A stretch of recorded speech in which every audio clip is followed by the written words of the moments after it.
بسم الله الرحمن الرحيم. ألف لام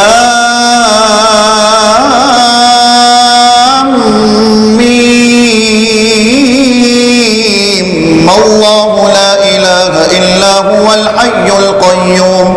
نزل عليك الكتاب بالحق مصدقا لما بين يديه وأنزل التوراة والإنجيل من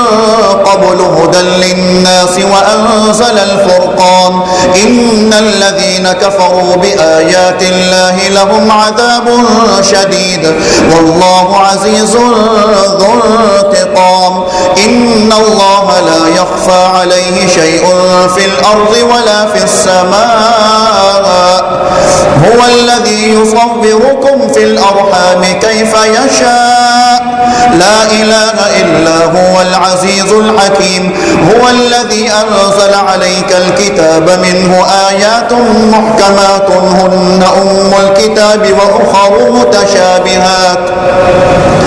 فأما الذين في قلوبهم زيغ فيتبعون ما تشابه منه ابتغاء الفتنة وابتغاء تأويله وما يعلم تأويله إلا الله والراسخون في العلم يقولون آمنا به كل من عند ربنا وما يذكر إلا أولو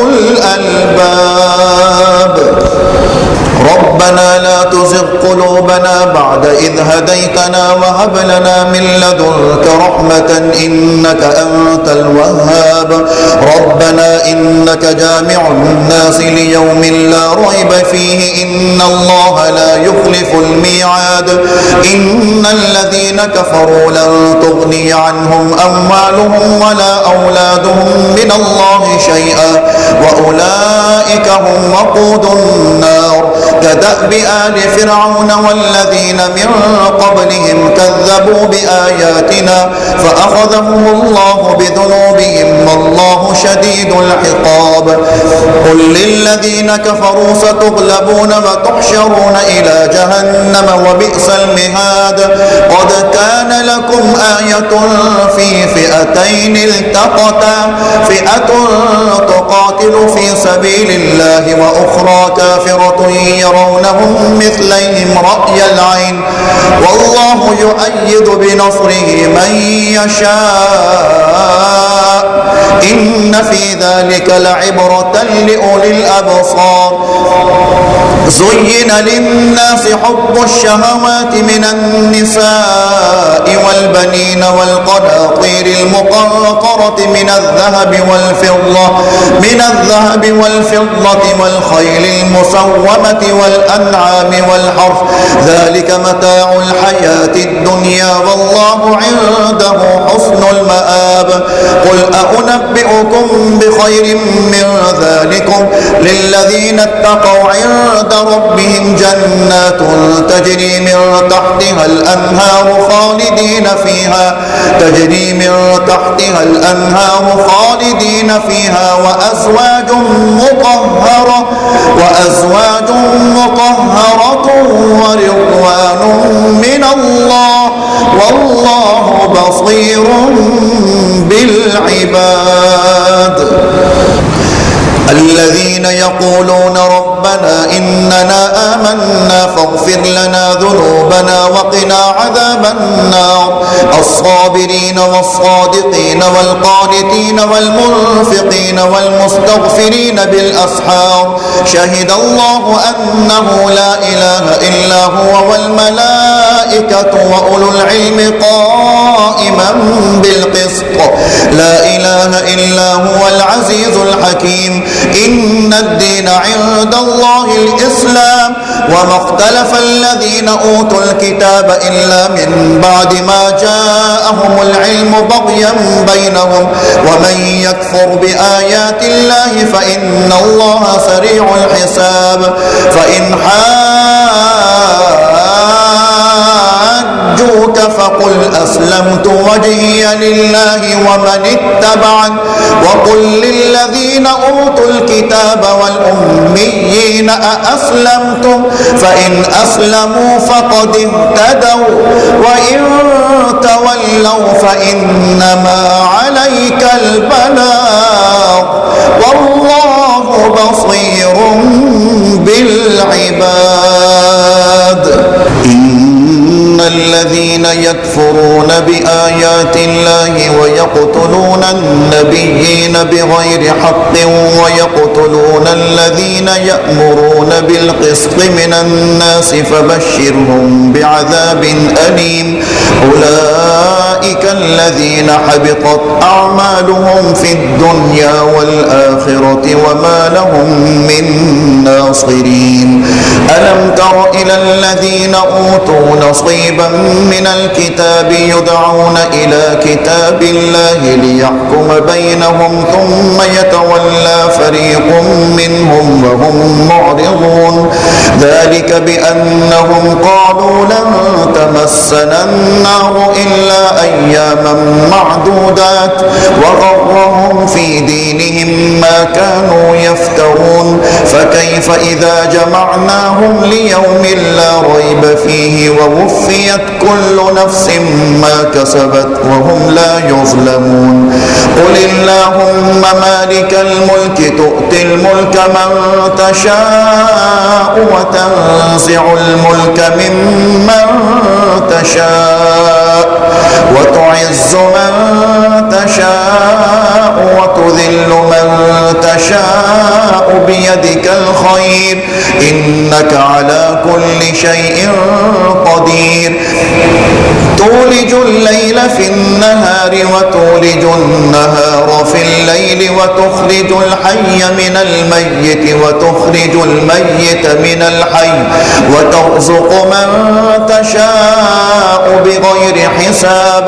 لا يتخذ المؤمنون الكافرين أولياء من دون المؤمنين ومن يفعل ذلك فليس من الله في شيء إلا أن تتقوا منهم تقاه ويحذركم الله نفسه وإلى الله المصير. قل إن تخفوا ما في صدوركم أو تبدوه يعلمه الله ويعلم ما في السماوات وما في الأرض والله على كل شيء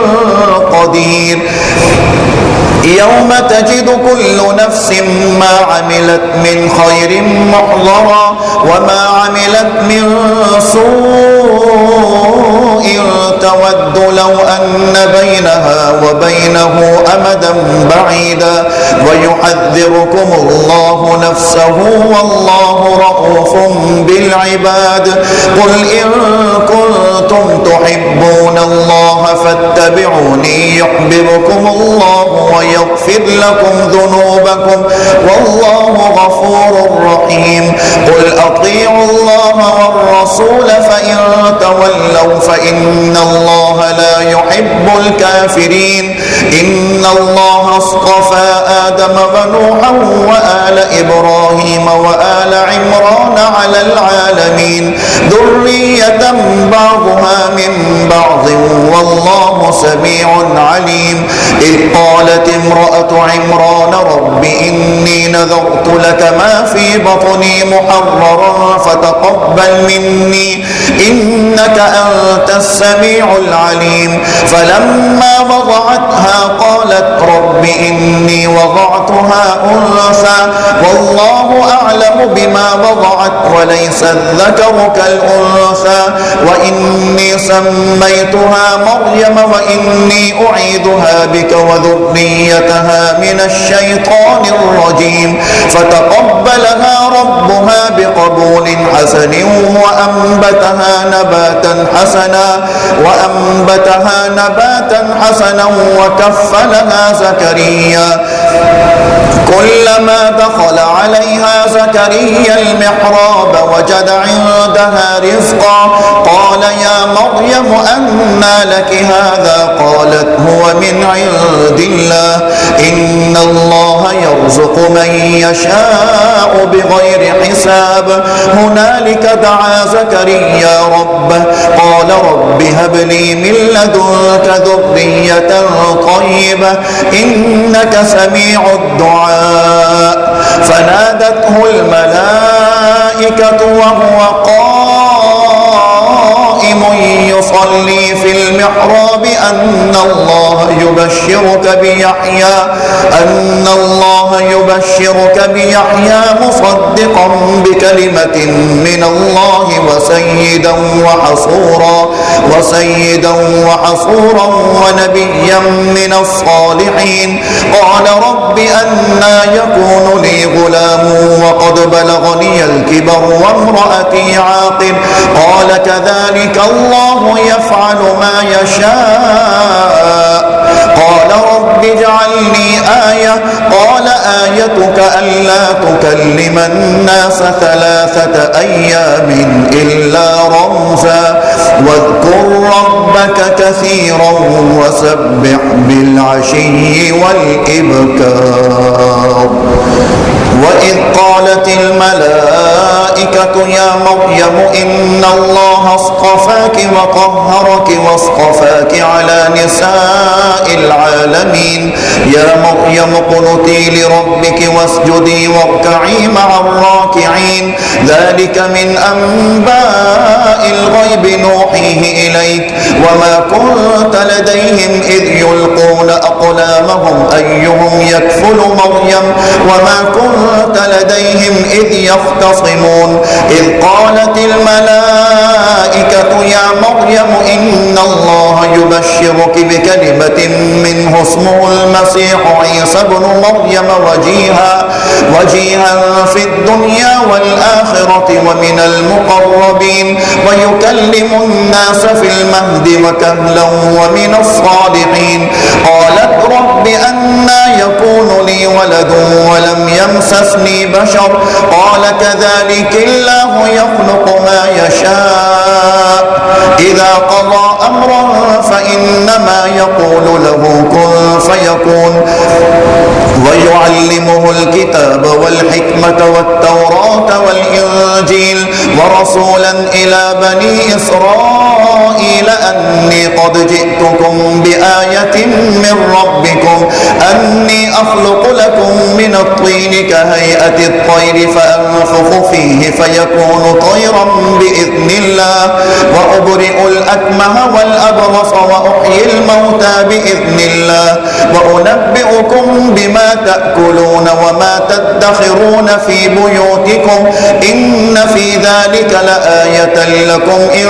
كنتم مؤمنين. ومصدقا لما بين يدي من التوراة ولأحل لكم بعض الذي حرم عليكم وجئتكم بآية من ربكم فاتقوا الله وأطيعون. إن الله ربي وربكم فاعبدوه هذا صراط مستقيم. فلما أحس عيسى منهم الكفر قال من أنصاري إلى الله؟ قال الحواريون نحن أنصار الله آمنا بالله واشهد بأننا مسلمون. ربنا آمنا بما أنزلت واتبعنا الرسول فاكتبنا مع الشاهدين. ومكروا ومكر الله والله خير الماكرين. إذ قال الله يا عيسى إني متوفيك ورافعك إلي ومطهرك من الذين كفروا وجاعل الذين اتبعوك فوق الذين كفروا إلى يوم القيامة ثم إلي مرجعكم فأحكم بينكم فيما كنتم فيه تختلفون. فأما الذين كفروا فأعذبهم عذابا شديدا في الدنيا والآخرة وما لهم من ناصرين. وأما الذين آمنوا وعملوا الصالحات فيوفيهم أجورهم والله لا يحب الظالمين. ذلك نتلوه عليك من الآيات والذكر الحكيم. إن مثل عيسى عند الله كمثل آدم خلقه من تراب ثم قال له كن فيكون. الحق من ربك فلا تكن من الممترين. فمن حاجك فيه من بعد ما جاءك من العلم فقل تعالوا ندع أبناءنا وأبناءكم ونساءنا ونساءكم وأنفسنا وأنفسكم ثم نبتهل فنجعل لعنة الله على الكاذبين. إن هذا لهو القصص الحق وما من إله إلا الله وإن الله لهو العزيز الحكيم. فإن تولوا فإن الله عليم بالمفسدين. قل يا أهل الكتاب تعالوا إلى كلمة سواء بيننا وبينكم ألا نعبد إلا الله ولا نشرك به شيئا ولا يتخذ بعضنا بعضا أربابا من دون الله. فإن تولوا فقولوا اشهدوا بأننا مسلمون. يا أهل الكتاب لم تحاجون في إبراهيم وما أنزلت التوراة والإنجيل إلا من بعده أفلا تعقلون. ها أنتم هؤلاء حاججتم فيما لكم به علم فلم تحاجون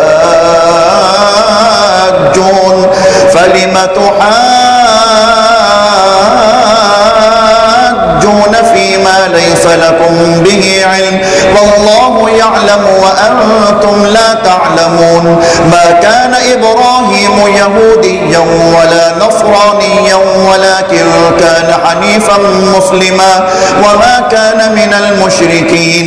إن أولى الناس بإبراهيم للذين اتبعوه وهذا النبي والذين آمنوا والله ولي المؤمنين. ودت طائفة من أهل الكتاب لو يضلونكم وما يضلون إلا أنفسهم وما يشعرون. يا أهل الكتاب لم تكفرون بآيات الله وأنتم تشهدون. يا أهل الكتاب لم تلبسون الحق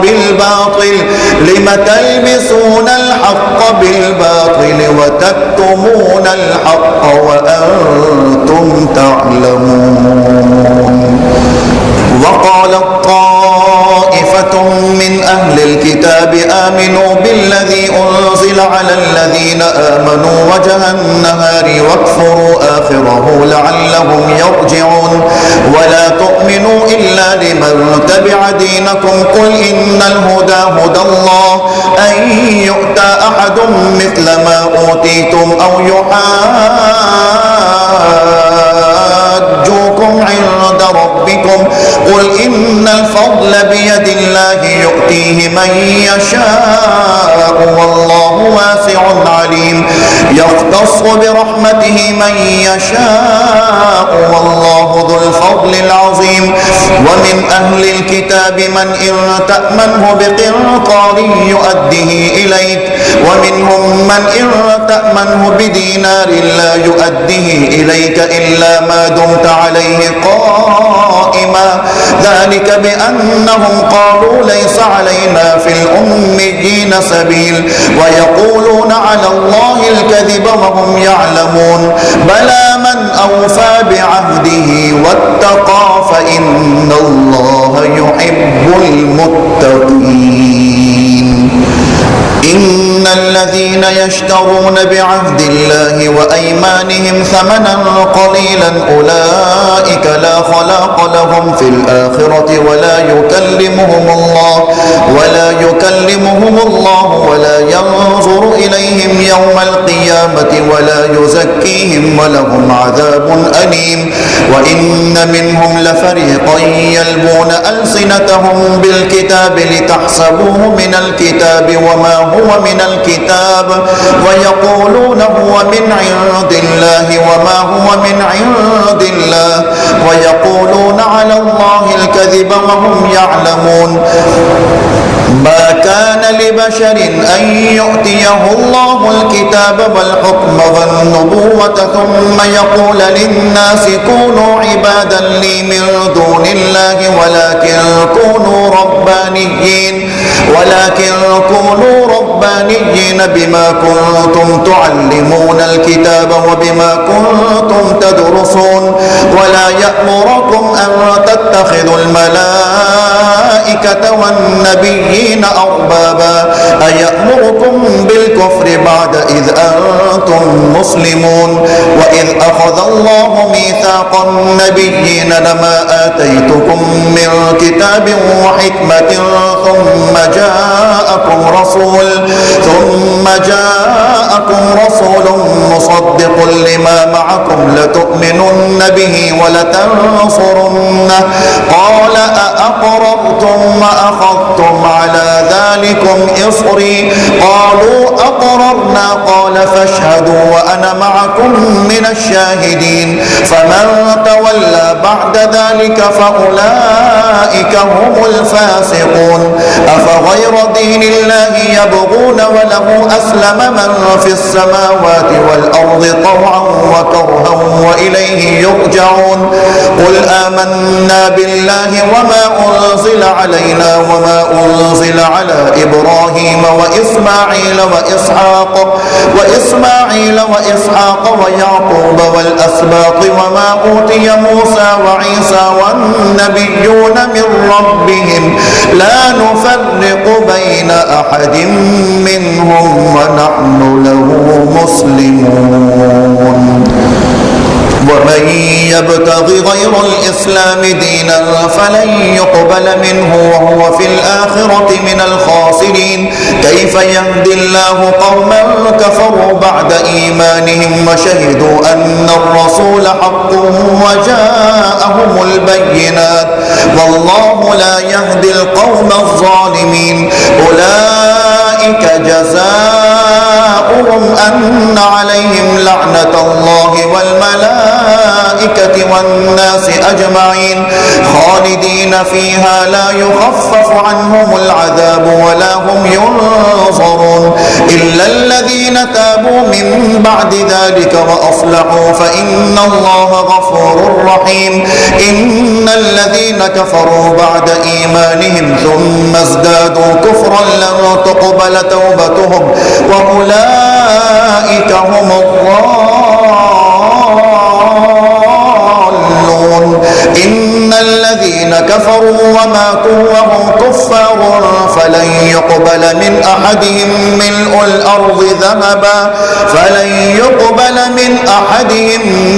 الأرض ذهبا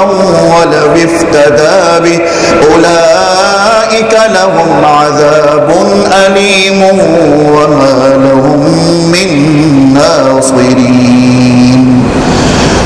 لن تنالوا البر حتى تنفقوا مما تحبون وما تنفقوا من شيء فإن الله به عليم كل الطعام كان حلا لبني إسرائيل إلا ما حرم إسرائيل على نفسه من قبل أن تنزل التوراة قل فأتوا بالتوراة فاتلوها إن كنتم صادقين فمن افترى على الله الكذب من بعد ذلك فأولئك هم الظالمون قل صدق الله فاتبعوا ملة إبراهيم حنيفا وما كان من المشركين إن أول بيت وضع للناس للذي ببكة مباركا وهدى للعالمين فيه آيات بينات مقام إبراهيم ومن دخله كان آمنا ولله على الناس حج البيت من استطاع إليه سبيلا ومن كفر فإن الله غني عن العالمين قل يا أهل الكتاب لم تكفرون بآيات الله والله شهيد على ما تعملون قل يا أهل الكتاب لم تصدون عن سبيل الله من آمن تبغونها عوجا وأنتم شهداء وما الله بغافل عما تعملون يا أيها الذين آمنوا إن تطيعوا فريقا من الذين أوتوا الكتاب يردوكم بعد إيمانكم كافرين وكيف تكفرون وأنتم تتلى عليكم آيات الله وفيكم رسوله ومن يعتصم بالله فقد هدي إلى صراط مستقيم يا أيها الذين آمنوا اتقوا الله حق تقاته ولا تموتن إلا وأنتم مسلمون واعتصموا بحبل الله جميعا ولا تفرقوا واذكروا نعمة الله عليكم إذ كنتم أعداء فألف بين قلوبكم فأصبحتم بنعمته إخوانا وكنتم على شفا حفرة من النار فأنقذكم منها كذلك يبين الله لكم آياته لعلكم تهتدون ولتكن منكم أمة يدعون إلى الخير ويأمرون بالمعروف وينهون عن المنكر وأولئك هم المفلحون ولا تكونوا كالذين تفرقوا واختلفوا من بعد ما جاءهم البينات وأولئك لهم عذاب عظيم يوم تبيض وجوه وتسود وجوه فأما الذين اسودت وجوههم أكفرتم بعد إيمانكم فذوقوا العذاب بما كنتم تكفرون وأما الذين ابيضت وجوههم ففي رحمة الله هم فيها خالدون تلك آيات الله نتلوها عليك بالحق وما الله يريد ظلما للعالمين ولله ما في السماوات وما في الأرض وإلى الله ترجع الأمور كنتم خير أمة أخرجت للناس تأمرون بالمعروف وتنهون عن المنكر وتؤمنون بالله ولو آمن أهل الكتاب لكان خيرا لهم منهم المؤمنون وأكثرهم الفاسقون لن يضروكم إلا أذى وإن يقاتلوكم يولوكم الأدبار ثم لا ينصرون ضربت عليهم الذلة أينما ثقفوا إلا بحبل من الله وحبل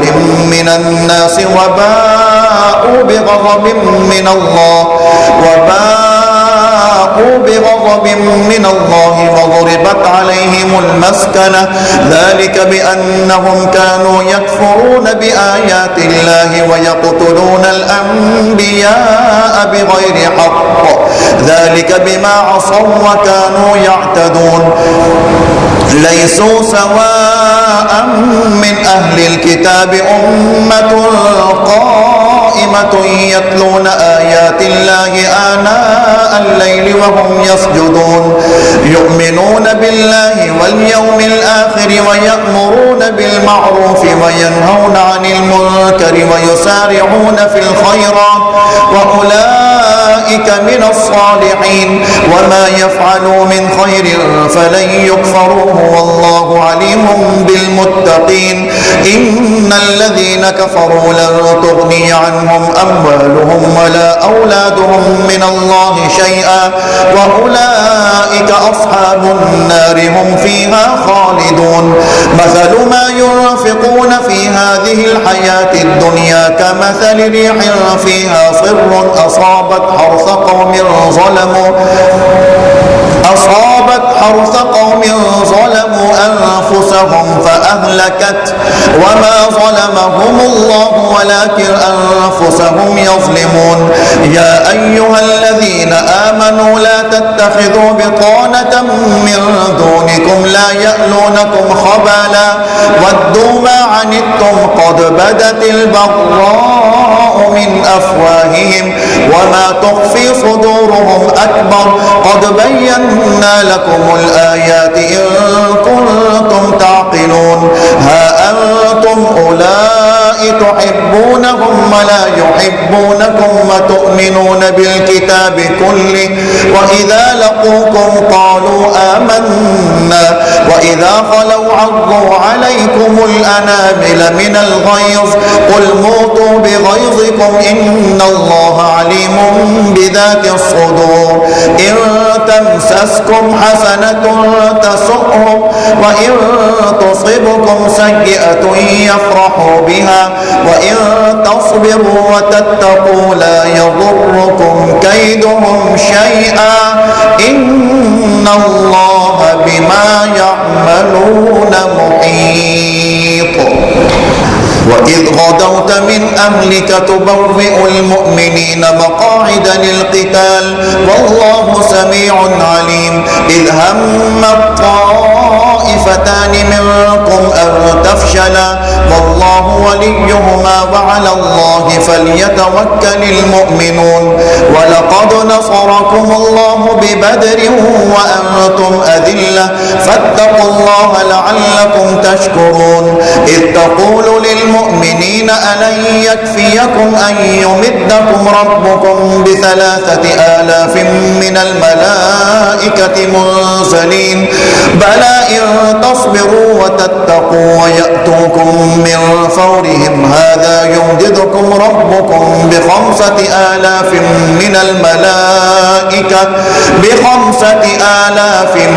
الملائكة مسومين وما جعله الله إلا بشرى لكم ولتطمئن قلوبكم به وما النصر إلا من عند الله العزيز الحكيم ليقطع طرفا من الذين كفروا أو يكبتهم فينقلبوا خائبين ليس لك من الأمر شيء أو يتوب عليهم أو يعذبهم فإنهم ظالمون ولله ما في السماوات وما في الأرض يغفر لمن يشاء ويعذب من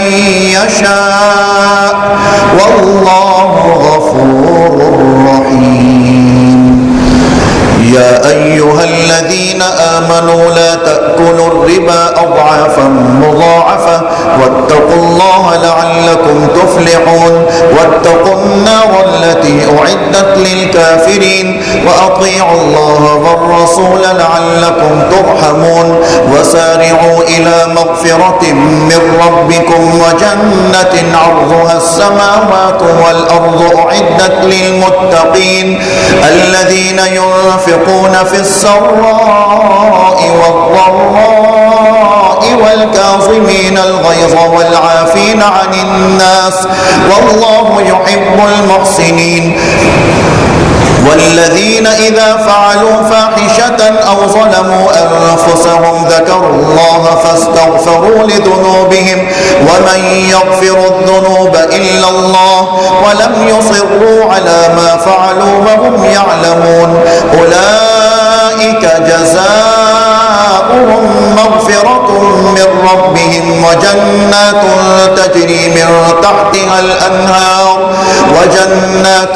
تجري من تحتها الأنهار خالدين فيها ونعم أجر العاملين قد خلت من قبلكم سنن فسيروا في الأرض فانظروا كيف كان عاقبة المكذبين هذا بيان للناس وهدى وموعظة للمتقين ولا تهنوا ولا تحزنوا وأنتم الأعلون إن كنتم مؤمنين إن يمسسكم قرح فقد مس القوم قرح مثله وتلك الأيام نداولها بين الناس وليعلم الله الذين آمنوا ويتخذ منكم شهداء والله لا يحب الظالمين وليمحص الله الذين آمنوا ويمحق الكافرين أم حسبتم أن تدخلوا الجنة ولما يعلم الله الذين جاهدوا منكم ويعلم الصابرين ولقد كنتم تمنون الموت من قبل أن تلقوه فقد رأيتموه وأنتم تنظرون وما محمد إلا رسول قد خلت من قبله الرسل أفإن مات أو قتل انقلبتم على أعقابكم ومن ينقلب على عقبيه فلن يضر الله شيئا وسيجزي الله الشاكرين وما كان لنفس أن تموت إلا بإذن الله كتابا مؤجلا ومن يرد ثواب الدنيا نؤته منها ومن يرد ثواب الآخرة نؤته منها وسنجزي الشاكرين وكأي من نبي قاتل معه ربيون كثير فما وهنوا لما أصابهم في سبيل الله وما ضعفوا وما استكانوا والله يحب الصابرين وما كان قولهم إلا أن قالوا ربنا اغفر لنا ذنوبنا وإسرافنا في أمرنا وثبت أقدامنا وانصرنا على القوم الكافرين فآتاهم الله ثواب الدنيا وحسن ثواب الآخرة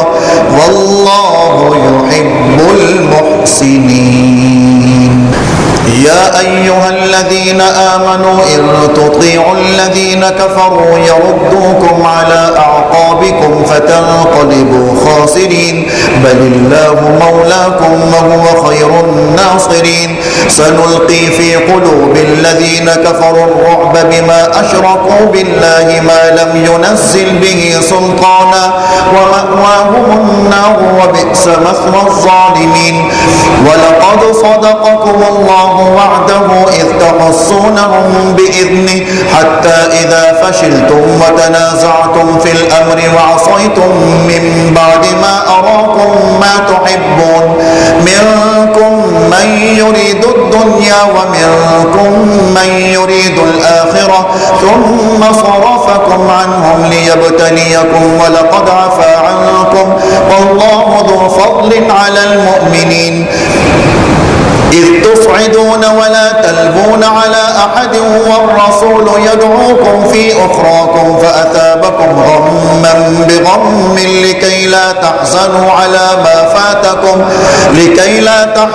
على ما فاتكم ولا ما أصابكم والله خبير بما تعملون ثم أنزل عليكم من بعد الغم أمنة نعاسا يغشى طائفة منكم وطائفة قد أهمتهم أنفسهم يظنون بالله بالله غير الحق ظن الجاهلية يقولون هل لنا من الأمر من شيء قل إن الأمر كله لله يخفون في أنفسهم ما لا يبدون لك يقولون لو كان لنا من الأمر شيء ما قتلنا هاهنا قل لو كنتم في بيوتكم لبرز الذين كتب عليهم القتل إلى مضاجعهم وليبتلي الله ما في صدوركم وليمحص ما في قلوبكم والله عليم بذات الصدور إن الذين تولوا منكم يوم التقى الجمعان إنما استزلهم الشيطان ببعض ما كسبوا ولقد عفى الله عنهم إن الله غفور حليم يا أيها الذين آمنوا لا تكونوا كالذين كفروا وقالوا لإخوانهم إذا ضربوا في الأرض أو كانوا غزا لو كانوا عندنا ما ماتوا وما قتلوا ليجعل الله ذلك حسرة في قلوبهم والله يحيي ويميت والله بما تعملون بصير ولئن قتلتم في سبيل الله أو متم لمغفرة من الله ورحمة خير مما يجمعون ولئن متم أو قتلتم لإلى الله تحشرون فبما رحمة من الله لنت لهم ولو كنت فظا غليظ القلب لانفضوا من حولك فاعف عنهم واستغفر لهم وشاورهم في الأمر فإذا عزمت فتوكل على الله إن الله يحب المتوكلين إن ينصركم الله فلا غالب لكم وإن يخذلكم فمن ذا الذي ينصركم من بعده وعلى الله فليتوكل المؤمنون وما كان لنبي أن يغل ومن يغل يأت بما غل يوم القيامة ثم توفى كل نفس ما كسبت وهم لا يظلمون أفمن اتبع رضوان الله كمن باء بسخط من الله ومأواه جهنم وبئس المصير هم درجات عند الله والله بصير بما يعملون لقد من الله على المؤمنين إذ بعث فيهم رسولا من أنفسهم يتلو عليهم آياته ويزكيهم ويعلمهم الكتاب والحكمة وإن كانوا من قبل لفي ضلال مبين أولما أصابتكم مصيبة قد أصبتم مثليها قلتم أن هذا قل هو من عند أنفسكم إن الله على كل شيء قدير وما أصابكم يوم التقى الجمعان فبإذن الله وليعلم الذين نافقوا وقيل لهم تعالوا قاتلوا في سبيل الله أو ادفعوا قالوا لو نعلم قتالا لاتبعناكم هم للكفر يومئذ أقرب منهم للإيمان يقولون بأفواههم ما ليس في قلوبهم والله أعلم بما يكتمون الذين قالوا لإخوانهم وقعدوا لو أطاعونا ما قتلوا قل فادرءوا عن أنفسكم الموت إن كنتم صادقين ولا تحسبن الذين قتلوا في سبيل الله أمواتا بل أحياء عند ربهم يرزقون فرحين بما آتاهم الله من فضله ويستبشرون بالذين لم يلحقوا بهم من خلفهم ألا خوف عليهم ولا هم يحزنون يستبشرون بنعمة من الله وفضل وأن الله لا يضيع أجر المؤمنين الذين الذين استجابوا لله والرسول من بعد ما أصابهم القرح للذين أحسنوا منهم واتقوا أجر عظيم الذين قال لهم الناس إن الناس قد جمعوا لكم فاخشوهم فزادهم إيمانا وقالوا حسبنا الله ونعم الوكيل فانقلبوا بنعمة من الله وفضل لم يمسسهم سوء واتبعوا رضوان الله والله ذو فضل عظيم إنما ذلكم الشيطان يخوف أولياءه فلا تخافوهم وخافون إن كنتم مؤمنين ولا يحزنك الذين يسارعون في الكفر إنهم لن يضروا الله شيئا يريد الله ألا يجعل لهم حظا في الآخرة ولهم عذاب عظيم إن الذين اشتروا الكفر بالإيمان لن يضروا الله شيئا ولهم عذاب أليم ولا يحسبن الذين كفروا أنما نملي لهم خير لأنفسهم إنما نملي لهم ليزدادوا إثما ولهم عذاب مهين ما كان الله ليذر المؤمنين على ما أنتم عليه حتى يميز الخبيث من الطيب وما كان الله ليطلعكم على الغيب ولكن الله يجتبي من رسله من يشاء فآمنوا بالله ورسله وإن تؤمنوا وتتقوا فلكم أجر عظيم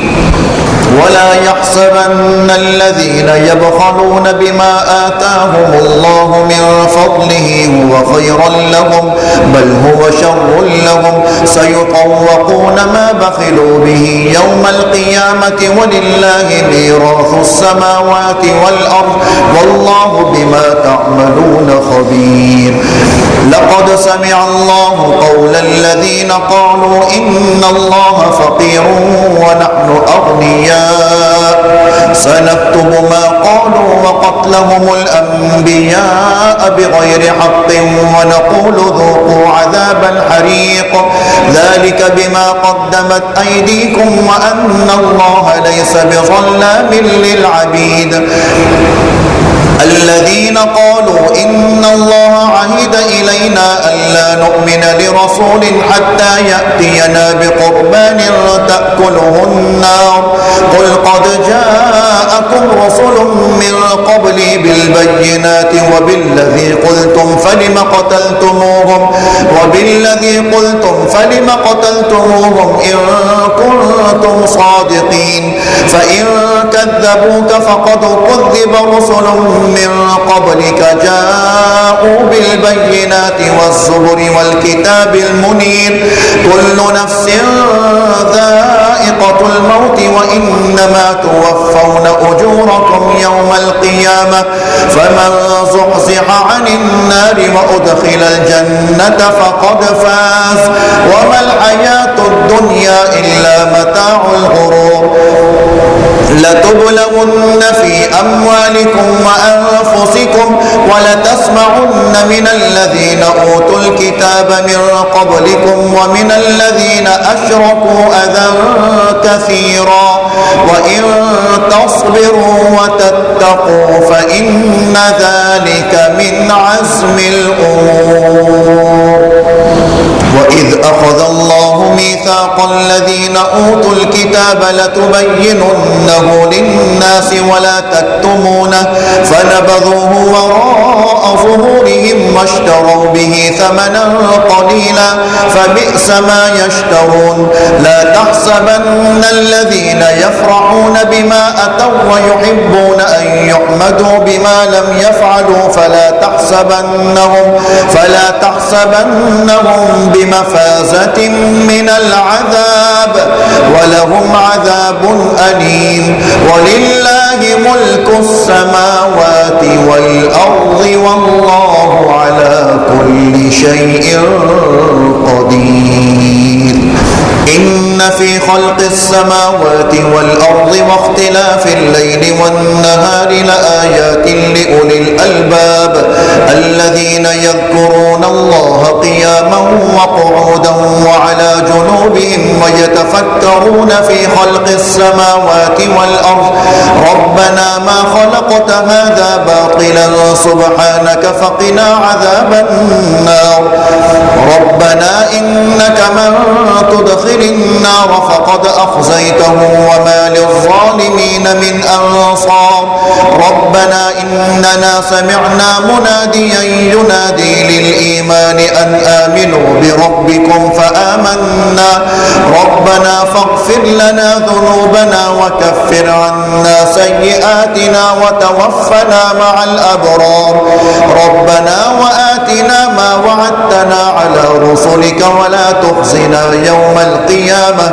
إنك لا تخلف الميعاد فاستجاب لهم ربهم أني لا أضيع عمل عامل منكم من ذكر أو أنثى بعضكم من بعض فالذين هاجروا وأخرجوا من ديارهم وأوذوا في سبيلي وقاتلوا لأكفرن عنهم سيئاتهم ولأدخلنهم جنات تجري من تحتها الأنهار ثوابا من عند الله والله عنده حسن الثواب لا يغرنك تقلب الذين كفروا في البلاد متاع قليل ثم مأواهم جهنم وبئس المهاد لكن الذين اتقوا ربهم لهم جنات تجري من تحتها الأنهار خالدين فيها نزلا من عند الله وما عند الله خير للأبرار وإن من أهل الكتاب لمن يؤمن بالله وما أنزل إليكم وما أنزل إليهم خاشعين لله لا يشترون بآيات الله ثمنا قليلا أولئك لهم أجرهم عند ربهم إن الله سريع الحساب يا أيها الذين آمنوا اصبروا وصابروا ورابطوا